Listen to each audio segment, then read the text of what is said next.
Sean Archer here. Who's calling? Well, if you're Sean Archer, I guess I'm Castor Troy. In order to catch him, he must become him. Face Off from 1997 is next. I'm chasing this guy ever since I joined the force. For Special Agent Sean Archer, He's the most dangerous criminal mind I've ever known. there's only one way to catch a killer. I will become him. From the director of Broken Arrow, John Travolta, Nothing like having your face cut off to disturb your sleep. Nicolas Cage. Face Off. You're not having any fun! Rated R. Starts Friday, June 27th, everywhere. Man, what an amazing trailer. I'm giving the trailer some applause, and I'm also want to extend an awkward face touch welcome to Who Took My Face, JJ. Thanks, Popcorn. If I was there, I would put my hand over your face. Oh my gosh. I did an experiment, and I did that to my 11-year-old son, and he was like, this is a little weird, Dad. So that's what you're about to get into right now is just a little bit weird. So cock your gun, practice your best Nick Cage impression, and get your face peeler ready. It's time to face off. The details for this one. To foil a terrorist plot, an FBI agent assumes the identity of the criminal who murdered his son. Whoa. Perfect. Wait. There's more. It says right. Murdered his son via facial transplant surgery, but the crook wakes up prematurely and vows revenge. Okay, the reason why I gasped there was I feel like that's really spoilery, dude. Yeah, you're right. It is way too spoiler. I'm telling you, this is maybe news to the listeners if you haven't listened to our pod on The Rock and Cage Air, but we're in the middle and we're at the tail end of the Cageaissance, a.k.a. the Holy Trinity. And we are about to go into the Holy Spirit. But I just wanted to say that it seems spoiler because I didn't know his son gets shot. I mean, you see it early, like right away. So it's not like that horrible, but like I didn't know. And it was like wild for me, dude. Yeah, spoiler alert, this movie starts with a child murder on a carnival ride. That was so weird also. And by the way, I have never seen Cage Air, or excuse me, Con Air or Face Off. So this was the first time I've ever seen these films. And we actually watched Face Off together in the Compton Plex. And it was awesome. It was a fun time. Yeah. Anyway, let's get back to the details. Directed by John Woo, director of such hits as Hard Target, Broken Arrow, and Mission Impossible 2. And then he kind of said, I won't be back to Hollywood until 2023. He just kind of went away. Made some bangers and then, took a little break. Yeah, I wonder. That's kind of a weird thing. Maybe he's just tired of it. I'd like to hear that story. Top billed stars are John Travolta, Nicolas Cage, and Joan Allen, who plays a very homely old wife. Is this a future beef? Future beef. This is a pre-beef. Pre-beef. Runtime of 2 hours and 18 minutes, rated R. Genre on Rotten Tomatoes says action. That's it. I respect it. It's great. But IMDb says action, crime, sci-fi thriller, and last but not least, gun fu. Yeah. Gung fu. Like you told me, are you ready for some gun fu? And I was like, huh? I didn't know what that meant. And now we know. Now you know. It's John Woo, gun fu. Exactly. Rating from IMDb is 7.3 out of 10, which I think is very low from 413,000 reviews. Way too low. But listen, this got me, dude. Rotten Tomatoes says 93 from 98 critics and 82 from the audience, from 250,000 audience ratings. Yeah, that's very surprising that the critics like this more than the audience. Yeah. What? 93 to 82. That's a big swing, man. Yeah. Where to watch this right now? You can catch this on Paramount Plus in the United States. I'm not sure if you can find it anywhere else. It's probably on different streaming services across the world. But I would recommend, if you can't rent it or buy it, I would get the physical media. Buy the 4K Blu-ray. It looks pretty great if you ask me. Give us that, Holy Trinity 4K set already. Ooh, it would be an easy purchase, and I'm right there in line for the pre-order. We got to watch it in 4K on a 133-inch screen. I keep saying it's a gift. Having Con Air, you gave me the best year of gifts all in one go with Con Air and Face Off. I can't believe I missed these movies. That might need to be a segment or maybe a series in the show where you guys tell me, hey, have you seen this, Popcorn Priest? And if I say no, maybe we need to watch it. Yeah, I got one right now for you. What? I don't think you've seen What? Broken Arrow. Oh, yeah, I haven't seen Broken Arrow either. It's that John Woo, John Travolta, I know. Christian Slater. They reference it quite a bit in my research. So, yeah, is it better or worse? Maybe it's too soon to ask. Yeah, I don't want to compare it to the Nick Cage because these Nick Cage films are on just another level. But I mean, John Travolta's a bad guy in Broken Arrow, and it's amazing. I mean, I enjoyed him in this film as a bad guy. Yeah, it's filmed in Utah, southern Utah. Oh, man. So that might be our next one. Respect to John Woo. Yeah, I don't really love him, but I did enjoy this, and I think I will enjoy the unhinged nature of Broken Arrow. Yeah. Okay. Are we ready for Popcorn Reviews, the reviews? I've been waiting. I think there's going to be some really, really great out there ones. Yeah, you're going to love these. And here we go. Yeah, well, that's just like your opinion, man.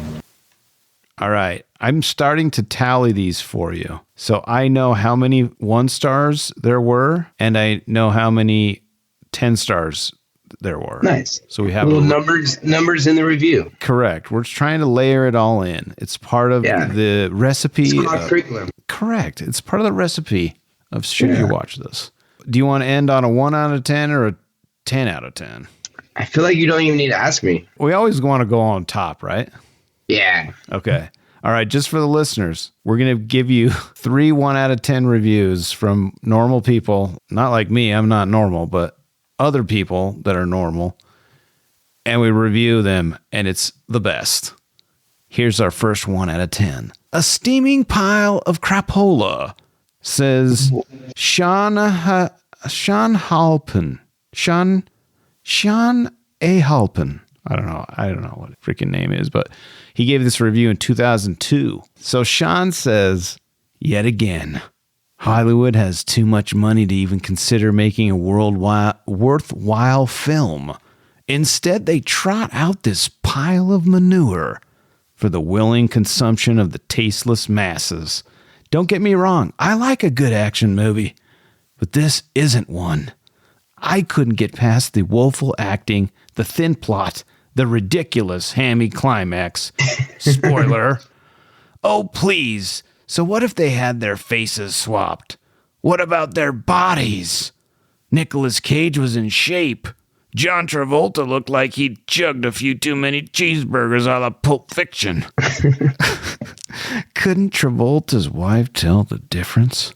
I hope to gosh my wife would be able to tell my Mr. Happy from that of some crime guy who's had his face sewn on. Mr. Happy. And all that rushing around on jet boats with bangs and whistles and hoo-ha. Oh, please. One punch in the chops would be enough to knock a guy out, let alone knock his newly sewn on face. And we are meant to believe that this was all really happening? I sat there laughing at the wrong time. I was thinking F off, not face off. But surprisingly, some of my friends actually liked it. 1 out of 10.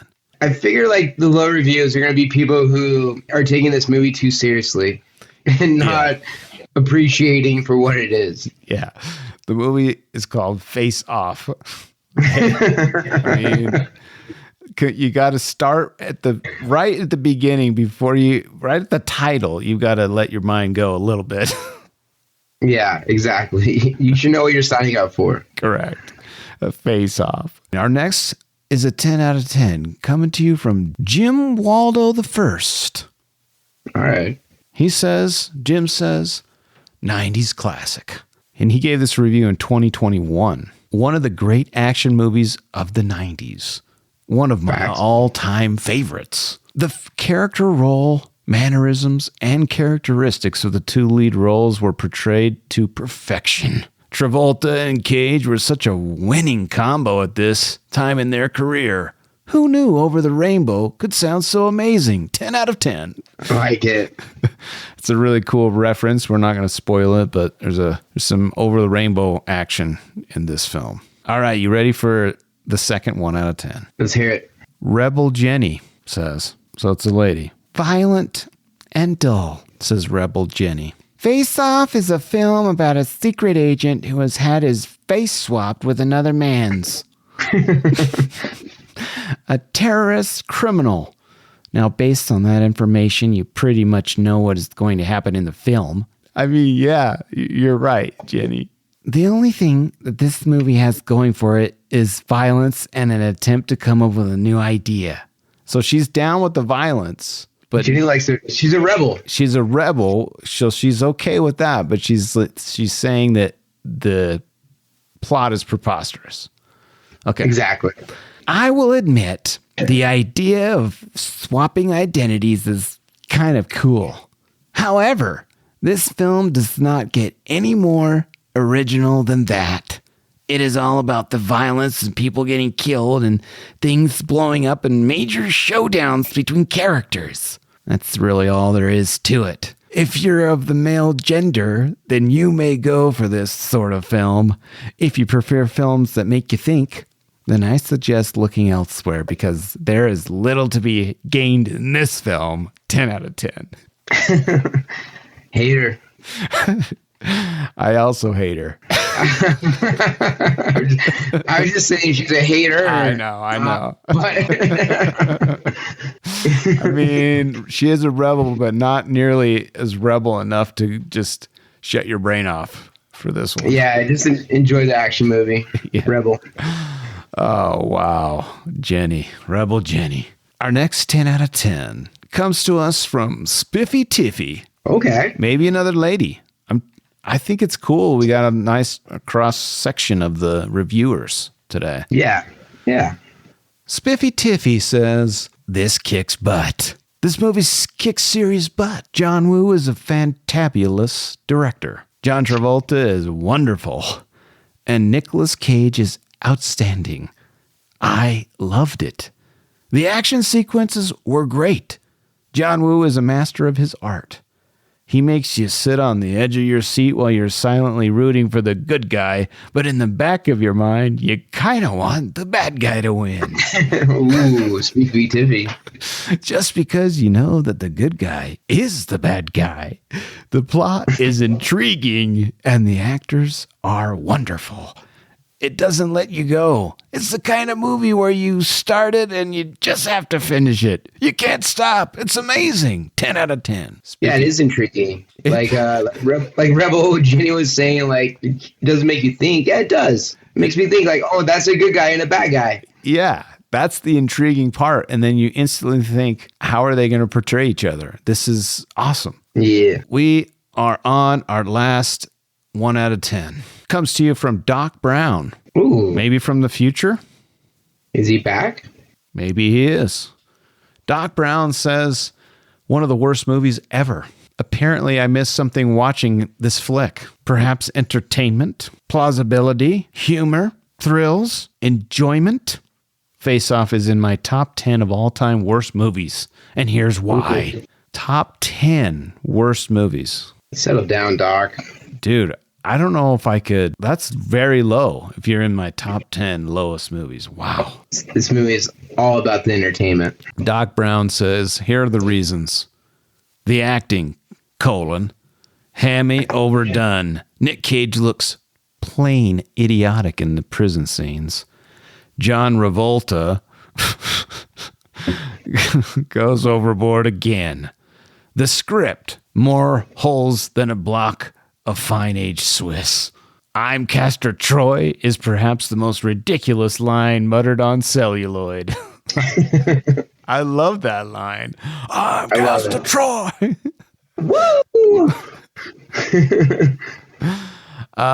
Next, he calls out the director, Doc Brown, says, John Woo hasn't had an original idea since The Killer. If I see the overused two-gun slow motion rolling and jumping stuff anymore, I'm going to scream. That is the best part of this movie, is the slow motion jumping sideways with two guns in your hands. And that's like a John Woo staple. Like, I like directors that, have things they put in multiple movies. Yeah, it's like a calling card. You want to... Exactly. You're waiting for it. You're like, oh, when is he going to do the doves? It's got to come. Exactly. So, because the doves come. The doves will be here. Yeah, they make an appearance for sure. And then the last thing Mr. Doc Brown brings into question is the face touching thing. Oh, okay. He says way overused. Doc's starting to sway me here. I have never seen a family so occupied with running their hands over other people's faces. Yeah, I get the whole face thread in the movie. Stop ramming it down my throat. 1 out of 10. I mean, I know you have some beef with that. It's a bubbling beef. There's another pre-beef for us, a premonition. Oh man, the face touching. I mean, Doc, you're winning me over here. It is excessive. It's excessive, and it might need to be coming up here in numbers because I think I put it in here. Oh, let's go. All right, our last 10 out of 10. You ready? Getting philosophical about an action film, says Araya. That intrigued me. That title alone was like, it could be philosophical here. There's some deeper things in here, not just a silly movie, which it is. Exactly, yeah. All right, so Araya says, first of all, this is an action film. If anyone wants to see a movie challenging intellectually, please watch something else. Oh, okay. I like that. She's self-aware, yeah. Yeah, she's like, hey, you want something? Go find it over here. If you want this is over here. As an action film, this should be viewed and judged among its, so to say, species. And for me, it gets a 5 out of 5. I liked it. It was... Aria is already giving us a 5 out of 5 review of her 10 out of 10.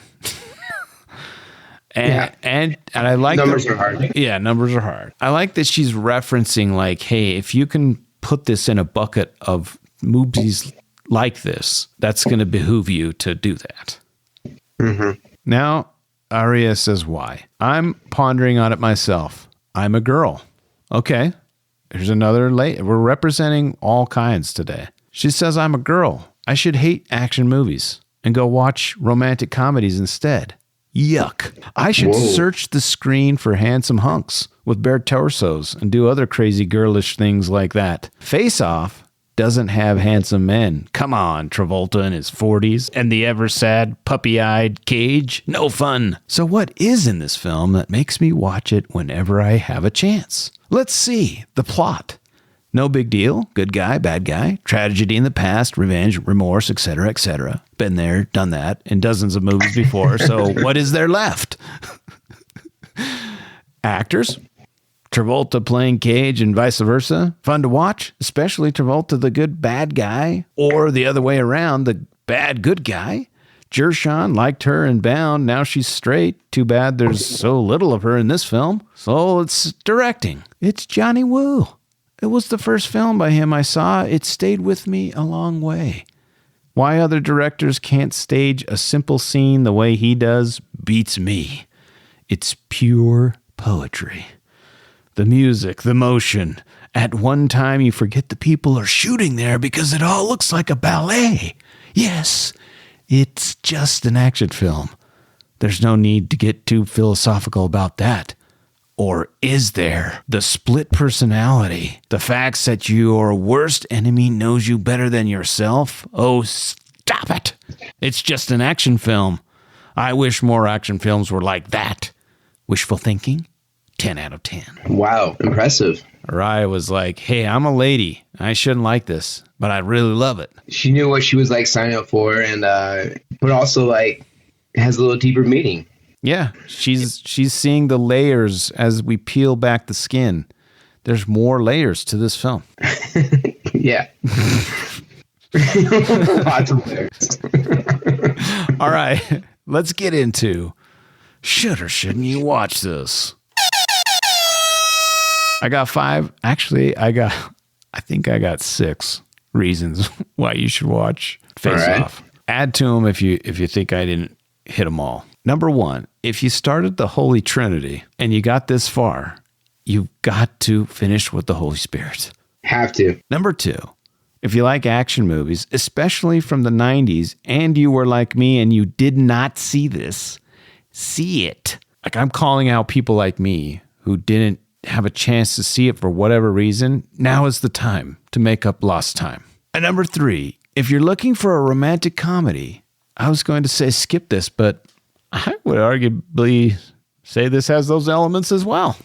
Oh, really? Mm-hmm. Yeah, I do. Okay.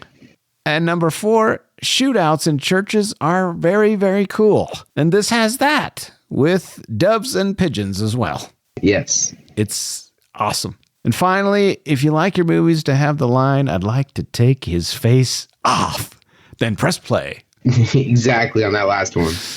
And this is a bonus, number 6. Okay. And this kind of blew my mind. And I think you saw it in my face, was when you see where they're 3D printing an ear, that's insane, dude. That's what 3D printing is. Yeah. This movie's got some really cool technology like that. They didn't have 3D printers. That was really crazy to me. Now we can print like ears in our basement. Yeah. I've got one going right now. That blew my mind, was the 3D printed ear prior to 3D printing. So not the taking the faces off and putting them on each other. No, because I knew what I was going in for. Is the movie's called Face Off. All right. I read the title. Any other reasons why you should watch Face Off? Like some of the reviews mentioned, the acting with Cage and Travolta. Like if you just want to see like the best overacting in a good way, it's quite the treat. I would agree. It's really great. Speaking of the acting, I think I keep teasing it. I just want to release, and this is the feature interview where Cage is talking about his performance. We had the luxury of looking at each other's dailies. I would see what John would do, and then he would see what I would do in playback, and then we could find ways to mirror one another and match it. It's like looking in a mirror, only not. When I first reported for work on that movie, it was the stuff I did in the priest's attire. The whole headbanger, head rolling stuff, and the clapping and the grabbing of the young lady, and all the crazy stuff about Handel's Messiah. And I know John saw that, and he was, oh, so we're going to go with that kind of acting. But really, he got to play Castor more than I did. Once the credits were over, I was done playing Castor, and then he just took it and ran with it for the rest of the movie. One day I would like to do a movie where I'm Castor through the whole movie. You know, I can eat a page for hours.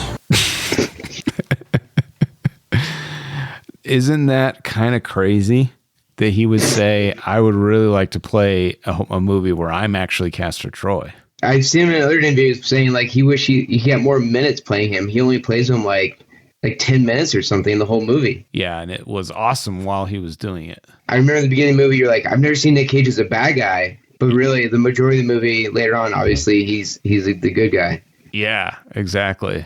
And he did great both ways. Yeah, his Castor Troy is wild. Yeah, it's unhinged, and there's a lot of memes and GIFs out there that I now understand. Yes, especially the one where he's the priest and he's like his mouth opens like beyond human capabilities. Yeah, wild first scene or introduction to Castor Troy. All I was doing was like my mouth was gaping just like Castor Troy's, and I was looking at you like every 10 seconds, like, what is going on? What a crazy movie. Let's get into by the numbers.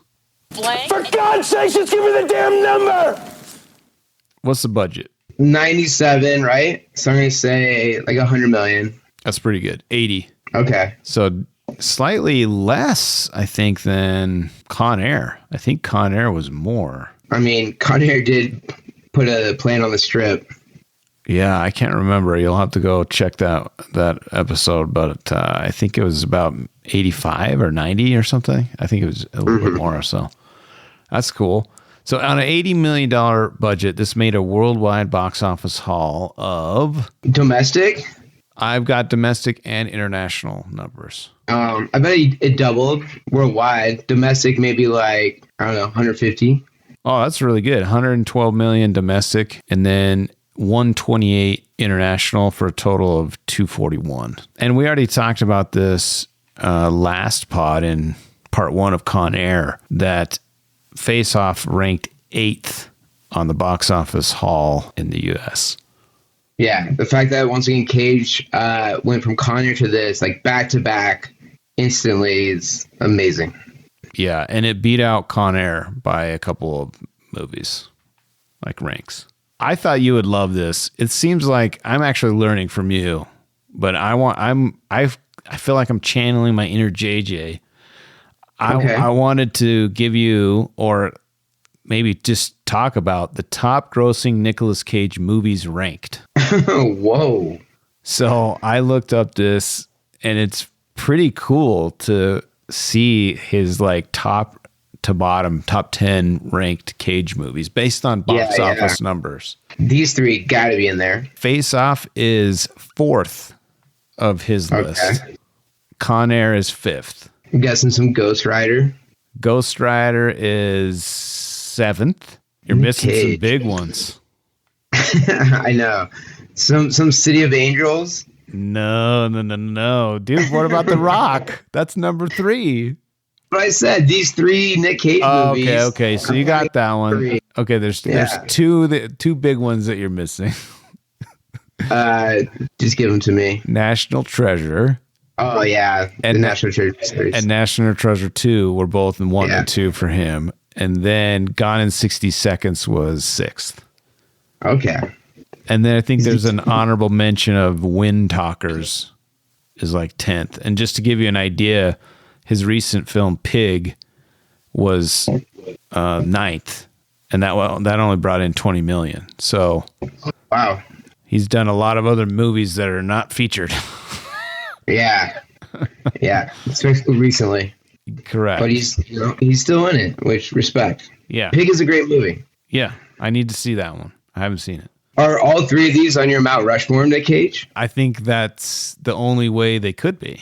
If we're to call this the Holy Trinity, you cannot separate the Holy Spirit. Nah. They're together. So if we're talking Mount Rushmore of Nick Cage movies, it's these three in that order. Ooh, put you on the spot. What would be your fourth one? Nick Cage would easily, for me, National Treasure. I love those movies. It's like a modern day Indiana Jones for me. It's so awesome. Yeah, National Treasure is really good. Yeah. And even the second one is not great, but what pisses me off the most about that is we didn't get the third movie about the actual Book of Secrets. There's still time, I think. Yeah, they were trying. The problem is they made that like Disney Plus series of like a National Treasure type series, and it wasn't that great. I mean, it was okay, but I think it damaged the like momentum of getting a National Treasure 3. It would make bank. Yeah, it would easily hit 300 mil. You gotta have the Holy Trinity on my Mount Rushmore, Nick Cage. I'm putting Matchstick Men on my 4th spot. That's a really great movie. I love that movie. Man, that's a good movie. I think I have that movie.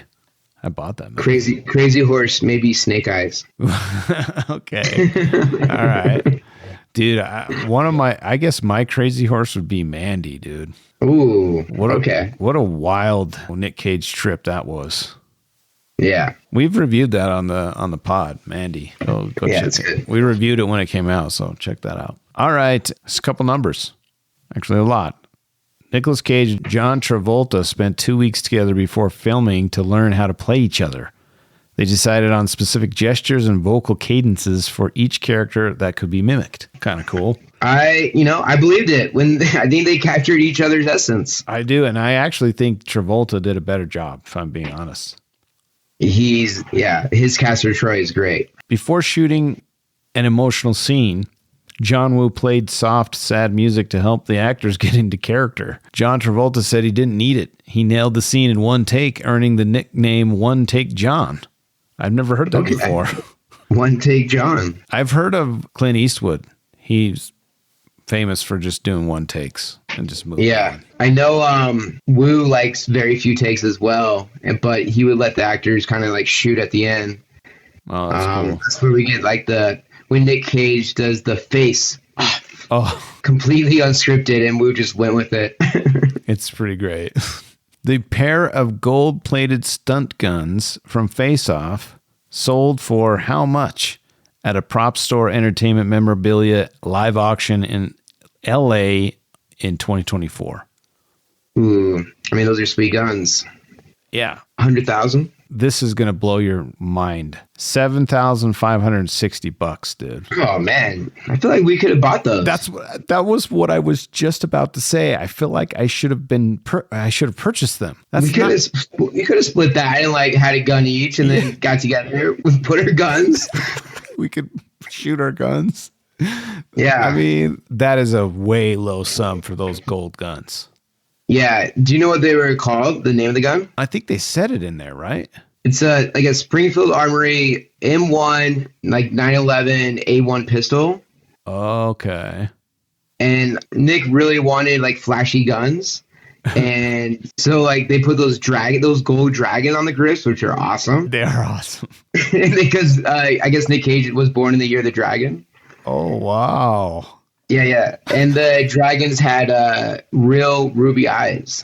They were sick, dude. Yeah. I was watching on the 4K some features, and they were doing an interview with the weapons coordinator. Oh, and really? It was pretty cool. I mean, they make an appearance in Unbearable Weight of Massive Talent, and it's pretty great in that film as well. Yeah. The ornate box that is opened for Castor Troy and the tarmac contains what items? Can you name them? I know there's some pills. Yep, there's a bag of pills, blue pills.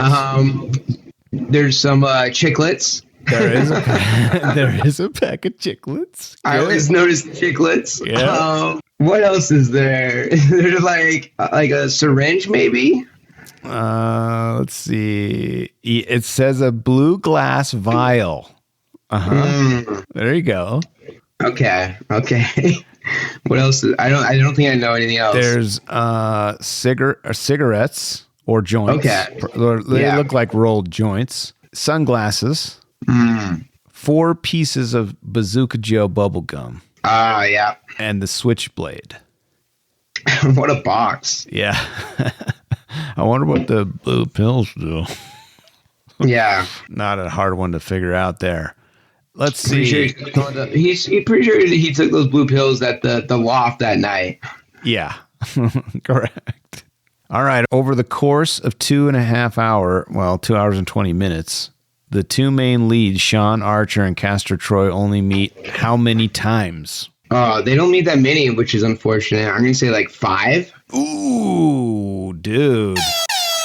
It was 4. Yeah, I love each scene. Each time they meet, though, are great scenes. 100%. You're like anticipating them riffing off of each other. Yeah, the mirror, when they're in the standoff with the mirror and they're pointing the guns. Oh, Fantastic. yeah. That is great. Get this. The crew had to get the plane shot in one take. And this shot is unbelievable.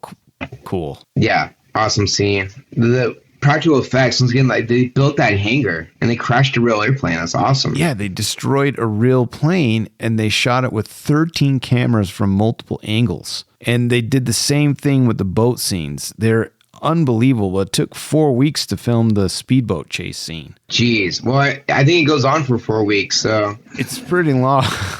But it's awesome. It's really great. And that plane scene is really great. Like, yeah. It's just, the stunt work is unbelievable. Man, I can't say enough about it. The boat scene was the first thing they actually filmed over those 4 weeks. Oh, really? They turned that into the studio and said, hey, like, look how awesome this is going to be, like, increase our budget. And that's what happened. Oh, that's a great move. Is that a woo move? That might be a woo move. I love the woo move. Yeah, he's like, look, I'm making a masterpiece, guys. Like, you haven't seen anything yet. Yeah. Here's my last number. Well, actually, I have 2 more. Wow. Lots of numbers, which I appreciate. I'm sorry, but you remember when Castor Troy gets his blood tested, right? Yeah. These might be some of the people that were kind of complaining in Con Air about the diabetes, but Castor Troy's A1C is much higher than 6.5%. He most likely has diabetes. Oh, no. Castor Troy's got diabetes? Got the diabetes, dude. Oh, man. Eat too many chiclets and Molly or something. Yeah, exactly. I just thought that was crazy. And then I have the body count. Oh, okay. Nice. I like how you do this. What do you think the body count is? I mean, Castor does work on some people at the beginning. I'm going to say like 30, 35. Whoa, dude. It's 36. Yeah. That's nice. pretty good. I would have guessed probably either lower or way higher for some reason. I wouldn't have thought it was right there in the middle. Seems about right. All right. The shootout in the lofts, a lot of guys go down. That's true. Okay, here's another thing. You tell me if we shouldn't do this, but the future is now. We're doing something that is only possible on this amazing show. It's a pre-post retroactive numbers in the future. Ooh. It'll make sense in 2 weeks when we release the net, okay? And I'm sorry for the spoiler, but I don't know where else to put this. Well, we are doing the net for the next pod, and both of these movies involve identity theft, if you think about it. So That's true, except this is much more organic. This is a literal identity theft. Yeah. But I felt like we missed the opportunity. So if you're a real true fan, you heard it first. And then when you hear it in the next show, you'll be like, okay, I get the reference. But if you don't listen to Face Off, you're never going to find out. You'll just be a mystery. But I have the breakdown of the net body count. Oh. Because you said that you didn't think it was more than 2 or 3 in the show. Yeah. So here it is, dude. It's 8. Okay. That blew my mind. Can you name 8? I want to watch it again and see where these 8 deaths are. I can tell you right now. I wrote them all down. Oh. So the first one is the government official. Obviously shoots himself, right? That's a death. Angela's friend flies into the smokestack. Yep. Then we got his plans gets taken over. Yeah. Yeah, he's dead. The hired mugger is shot. Okay. Then Dr. Champion dies in the hospital, which you appreciated. Yeah, I did enjoy that. Jack kills Cyber Bob off screen. Okay. That's 5. Then Jack shoots his operative he had posing as the FBI off screen. Then he shoots his own partner, Ruth. Yeah. And then Angela causes Jack to fall to his death. And that's number 8. It adds up. Yeah, it adds up. I was with you in the show. I thought it was like 2 or 3. So that's all I got. Anything else we missed that we need to bring up? Part 1 of Face Off. I just had one number. Yes. Number heavy. So Travolta's 2 inches higher than Cage, right? Correct. And when they do the operation, the doctor says, your height difference won't be noticeable. And I just feel like this is also a puzzle because I just feel like 2 inches, I think, would be noticeable. Yeah. I mean, right? You ask them ladies, is 2 inches noticeable? I think they would say yes. Exactly. So that's a great number. Yeah, 2 inches. 2 inches. All right, at this point, there may be some spoilers up ahead. We kind of spoiled a lot of things, even in the net. But if you want to watch then, come back next week and join us for our breakdown of I Want Your Face Off from 1997. I'm on the social medias. I dare you to message the great Popcorn Priest at Popcorn Priest. I love movies and would love it if you'd share the love. Share this with the movie lover in your life. It really helps out, actually. Like, if I'm being honest, like, sharing this is the best. So that if you want to do anything to help the show, share it. And lastly, the easiest way to support the show and the most free is like and subscribe and give us a 5-star review. Easier than Nick Cage playing a dude disguised as another dude. As always. Way easy. Yeah, way easier. As always, thanks for listening and thanks to my special guest. When can I awkward touch your face next, JJ? Appreciate it. Excited for to get some more deets next episode. Yeah, join us next week for part 2 of The Holy Spirit from 1997. We'll see you guys next week.